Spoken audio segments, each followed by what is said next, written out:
नमस्कार, बहुत स्वागत है आपका। आप देख रहे हैं आंकड़े हमारे, फैसला आपका, और मैं हूं पिंकी धनखड़ आपके साथ। बांग्लादेश के म्यांमार बॉर्डर पर तनाव बढ़ गया है। दरअसल म्यांमार का एक विद्रोही गुट, जिसे अराकान आर्मी कहते हैं, उसने बांग्लादेश को परेशान कर रखा है।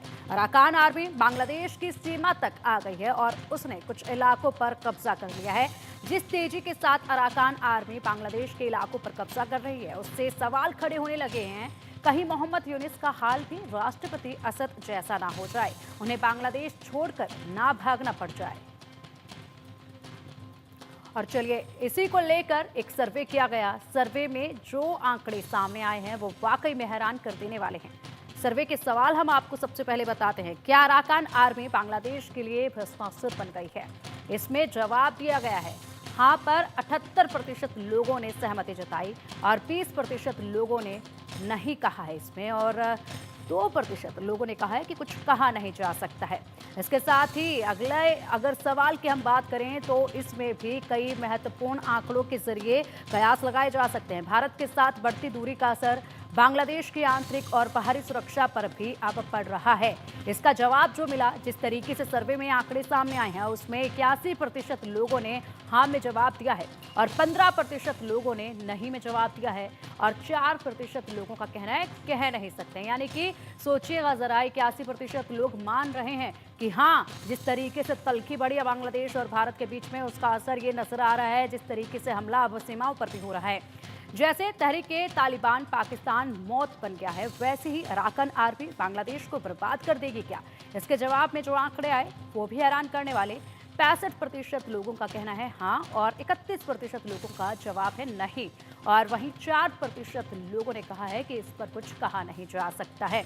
और चलिए, अब इसी पर चर्चा के लिए हमारे साथ खास मेहमान जुड़ गए हैं और विदेशी मामलों के जानकार निपुण आलम बयान भी हमारे साथ हैं। सर, बहुत बहुत स्वागत है आपका। और defence expert, retired group captain UK Devnath ji भी हमारे साथ हैं। सर, बहुत बहुत स्वागत है आपका इंडिया न्यूज़ पर। एक सर्वे किया गया, सर्वे में आंकड़े सामने आए और जो ये आंकड़े हैं ये वाकई में हैरान कर देने वाले हैं। जिस तरीके से लगातार यहाँ पर अराकान आर्मी अब सीमा पर घुसपैठ कर चुकी है, एक बड़ा हिस्सा सीमा का अपने कब्जे में ले लिया है। और सोचिएगा जरा कि एक हिस्से पर कब्जा कर लिया है उस अराकान आर्मी ने, जो इसका गठन महज 2009 में हुआ है। कुछ ही साल हुए हैं इस आर्मी के गठन को। अपनी ताकत ये आर्मी लगातार बढ़ाती जा रही है और इसी पर काबू बांग्लादेश की सरकार नहीं पा रही है। और ऐसे में जो सर्वे से सवाल किए गए, सर्वे में जो सवाल किए गए, सबसे पहले वो यही था कि क्या अराकान आर्मी बांग्लादेश के लिए भस्मासुर बन गई है? देवनाथ सर, सबसे पहले आपसे जानना चाहेंगे, क्योंकि आंकड़े जिस तरीके से सामने आए हैं वो भी हैरान कर देने वाले हैं। आधे से ज्यादा लोग, 80-81% लोग ये मान रहे हैं कि वाकई में अब यहाँ पर हालात जो हैं वो बदतर होते जा रहे हैं। जी हाँ, पिंकी जी, अराकान आर्मी जो है बर्मा की एक प्राइवेट रेबल आर्मी है और इनका ध्येय है कि ये बर्मा के म्यांमार के रखाइन प्रांत और अराकान की पहाड़ियों की तरफ बढ़ते हुए म्यांमार के एक हिस्से को बांग्लादेश की जो चट्टग्राम है उससे जोड़ दें और अपना एक देश बना लें। रंगून में म्यांमार की जो फौज है वो लगातार अराकान आर्मी से पिछले एक दशक से लड़ रही है, लेकिन जो रंगून की जुनता है वो अराकान आर्मी को हराने में या उसको नष्ट करने में सक्सेसफुल नहीं है। अभी तो ये भी कहा जा रहा है कि बर्मा बांग्लादेश की जो बॉर्डर है उसके पास समुद्र में महज कुछ किलोमीटर दूरी पर सेंट मार्टिन आइलैंड है और ये भी रिपोर्टें आ रही हैं कि सेंट मार्टिन आइलैंड पर अब अराकान आर्मी ने कब्जा कर लिया है।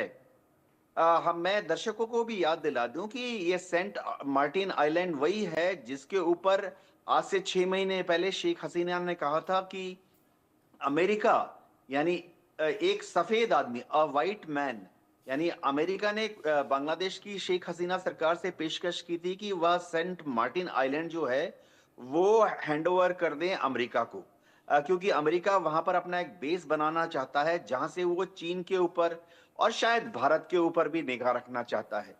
ऐसे में अराकान आर्मी अगर सच्ची में ही रखाइन पर और सेंट मार्टिन आइलैंड पे कब्जा कर लेती है तो ये भारत के लिए बहुत चिंताजनक खबर है। एक और चीज क्या है कि भारत में जो रोहिंग्याज हैं ये सब म्यांमार के रखाइन प्रांत से ही आते हैं। ये सब बंगाली स्पीकिंग है, लेकिन वो बांग्लादेशी नहीं है।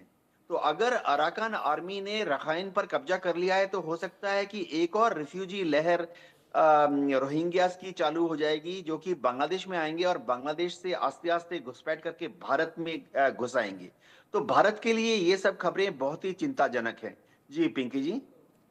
बिल्कुल भारत के लिए चिंताजनक है सर ये जो खबरें हैं। इससे पहले भी जिस तरीके के हालात देखे गए थे अराकन आर्मी की तरफ से उस वक्त भी जो है भारत के लिए चिंता बनी थी। लेकिन यहाँ पर अगर बांग्लादेश की बात की जाए तो देखिए जिस तरीके से बांग्लादेश की तलखी भारत के साथ पड़ रही है, ऐसे में ये माना जा रहा है, सर्वे जिस तरीके से किया गया है उसमें ये माना जा रहा है कि बांग्लादेश की जो तलखी हिंदुस्तान के साथ बढ़ती जा रही है, ये उसी का असर देखा जा रहा है। जब यहाँ पर अराकन आर्मी ने इतनी घुसपैठ की और पूरे हमलावर नजर आ रही है। हालांकि अराकन आर्मी की तरफ से गंभीर आरोप भी लगाए गए हैं कि किस तरीके से उनके लोगों के ऊपर जो है यहाँ पर हिंसा की जा रही है। इस तरीके से रोहिंग्या जो वहां पर बचे हुए हैं उन पर हिंसा की जा रही है, उसके आरोप भी जो है वो बांग्लादेश की सरकार पर लगाए गए हैं, जिसके चलते ये कदम जो है अराकन आर्मी ने उठाया है। ये बयान जो है उनकी तरफ से एक दिया गया है। ऐसे में क्या लगता है निपुण सर, आपसे जानना चाहेंगे कि क्या भारत के साथ जिस तरीके से बांग्लादेश की तलखी पड़ी है उसका ये नतीजा है कि अब बांग्लादेश की सीमाओं पर भी संकट गहरा रहा है? अंदरूनी संकट तो है ही, राजनीतिक संकट तो है ही, लेकिन सीमाओं पर भी अब ये खतरा मंडरा रहा है। देखिए, जो अराकान आर्मी है, उसके साथ भारत के संबंध बीच में काफ़ी खराब हुए थे। हालाँकि कई बार ये बात भी आती है कि अराकान आर्मी को सपोर्ट करने वाला वो भारत ही है, लेकिन बीच में संबंध काफ़ी खराब हो गए थे और अराकान आर्मी के जो रिलेशन हैं, वो चीन के साथ बेटर हो गए थे और भारत के जो इन्वेस्टमेंट थे सिदवे पोर्ट पर, जो रखाइन प्रांत में पड़ता है, वहाँ पर वो अटैक भी करते थे। लेकिन हाल के दिनों में ये खबर आ रही है और मैं भी देख रहा था कि 10 दिसंबर को जब अराकान आर्मी ने रखाइन स्टेट पर अपना पूरा कंट्रोल कर लिया है और एकदम जितने भी वहां पर जुंडा जो गवर्नमेंट के जो सोल्जर्स थे उनको पीछे धकेल दिया है। तो उसके बाद हमारा एक बहुत बड़ा प्रोजेक्ट वहां पर है, कालादान मल्टी ट्रांजिट रूट। उसको वहां पर सहमति दे दी गई है अराकान आर्मी के द्वारा कि इसको हम लोग क्या करेंगे, कंटिन्यू करेंगे, इसको हम आगे बढ़ाएंगे। और अभी क्या है कि एक जगह है टेकनाफ, टेकनाफ जगह पर कब्जा हो चुका है अराकान आर्मी का। ये हवाले से वॉइस ऑफ अमेरिका का मैंने देखा, तो उनकी ओर से मैंने कई सारे मीडिया ग्रुप को फॉलो किया, तो वहां से जानकारी मिली टेक ऑफ पे वो कंट्रोल कर चुके हैं। टेक ऑफ है कहाँ पर? ये टेक ऑफ जो जगह है ये क्रॉक्स बाजार जो है, जहाँ पर बहुत बड़ी संख्या में रोहिंग्या मुस्लिम जो हैं उनको बांग्लादेश ने रखा हुआ है। और ये जो टेक ऑफ जगह है, ये जगह आपका सेंट मार्टिन आइलैंड के पास है, जरूरी यूके देवनाथ जी बता रहे थे, बिल्कुल सही बात है। अभी अराकान आर्मी जो लगातार प्रयास कर रही है, प्रयास ये कर रही है कि जो कॉक्स जगह है वहां से जितने रोहिंग्या हैं उनको धकेल के बांग्लादेश की ओर भेज दिया जाए और कॉक्स बाजार पर भी क्या कर दिया जाए, कब्जा कर लिया जाए। उसके कई सारी बांग्लादेशी जो वहां पर आर्मी थी, उसकी जो पोस्ट थी, उसको ऑलरेडी अराकान आर्मी ने छीन भी लिया है। जो खबर आ रही है कि कई सारे अड्डों पर तो काफी समय से गोलाबारी वहां पर हो रही है, कई दिन से। अब देखिए 10 दिसंबर के बाद से ये घटनाएं देखी जा रही है, आज 18 तारीख है। तो मैं मानता हूं कि खबरें बांग्लादेश के मीडिया के द्वारा तो नहीं आ रही हैं, लेकिन हम देखें जो स्वतंत्र सोर्सेज की हम बात करें या वहां पर जो हमारे इंडियन मीडिया के बहुत सारे लोग जहाँ जाके जो कवर कर रहे हैं, उनकी खबर ये आ रही है कि कॉक्स पर काफी बड़े एरिया पर कब्जा ऑलरेडी अराकान आर्मी कर रही है। बात ही आ रही है कि अराकान आर्मी को जो सपोर्ट इस प्रोजेक्ट में हो रहा है, वो कहीं ना कहीं हमारा जो रो एजेंसी है उसके बीच में कुछ अंदरूनी बातें, हालांकि ये कहना बड़ा मुश्किल है क्योंकि इस प्रकार की बातें, लेकिन जो खबरें आ रही हैं उसके अकॉर्डिंग कहा जा रहा है।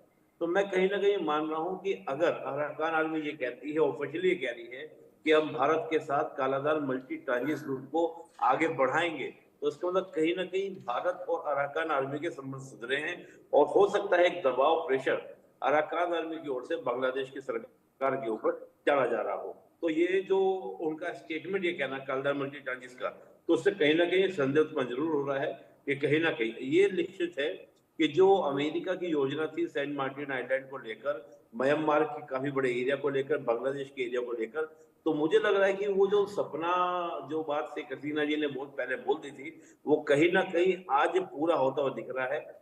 निश्चित रूप से हम यहाँ पे जरूर करेंगे कि भाई बांग्लादेश के लिए तो ये एक तनाव की बात है ही, आपका म्यांमार के लिए भी तनाव की बात है, भारत के लिए भी तनाव की बात हो सकती है कि अगर अराकान आर्मी के साथ हमारे संबंध अच्छे नहीं होते हैं और ये तीनों देशों के लिए एक समस्या बन सकती है। अगर अमेरिका यहाँ पर आकर अपना कुछ ना कुछ बेस कैंप वगैरह बनाने का प्रयास करता है, तो ये कहीं ना कहीं एक शक्तियों के संघर्ष का एक जोन बन सकता है कि जहां पर आपका चीन, अमेरिका जैसे शक्तियां टकराएंगी और साथ में दिक्कत हमारे लिए पैदा करेंगी। तो मुझे लगता है कि तीनों ही देश के लिए चिंता का विषय है। और ये बिल्कुल बात जो बार बार कही जाती है कि दक्षिण एशिया में सभी देशों के साझा हित हैं, इस बात को बांग्लादेश सरकार को समझना चाहिए।